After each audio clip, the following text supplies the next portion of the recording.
নমস্কার, কেমন আছো সবাই? আশা করি ভালো আছো। আজকে রবিবার, সকাল এখন 8টা। আমাদের আমি ঠাকুর ঘরে পুজো দিচ্ছি। দেখো আমাদের ঠাকুর ঘরে কী ঠাকুর আছে। ওপাশে আছে মা সরস্বতী, তারপরে আছে অনুকূল ঠাকুর, আর ভোলে বাবা আছে, তারপরে মা আছে।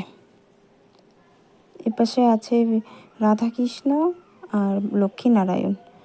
পুজো দিতে দিতে একটি কাণ্ড ঘটে গেছে। কাঁঠাল গাছে একটাই কাঁঠাল ছিল, লাস্ট ভেবেছিলাম পারবে বাবা, পেরে খাবো, কিন্তু ওটাও পড়ে গেল।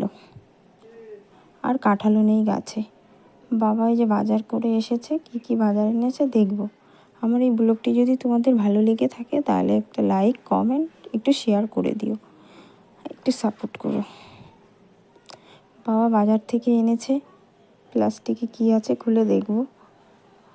আদা, ভেন্ডি, আলু, কলা আর শুকনো লঙ্কা, লেবু এনেছে, আর মাছ। সকালের আমার খাবার, এখন সকালে খাবো। সকালে খুদের ভাত, আলু ভাজা আর কুমড়ো শাক বাটা। তোমরা কারা কারা এরকম খাও আমাকে একটু জানিও কমেন্ট করে। তারপরে খাবার পরে বৃষ্টি নেমে গেছে। তোমাদের কোথায় কোথায় বৃষ্টি হয়েছে একটু আমাকে বলো।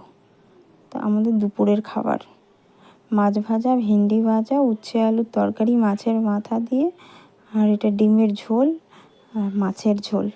টাটা।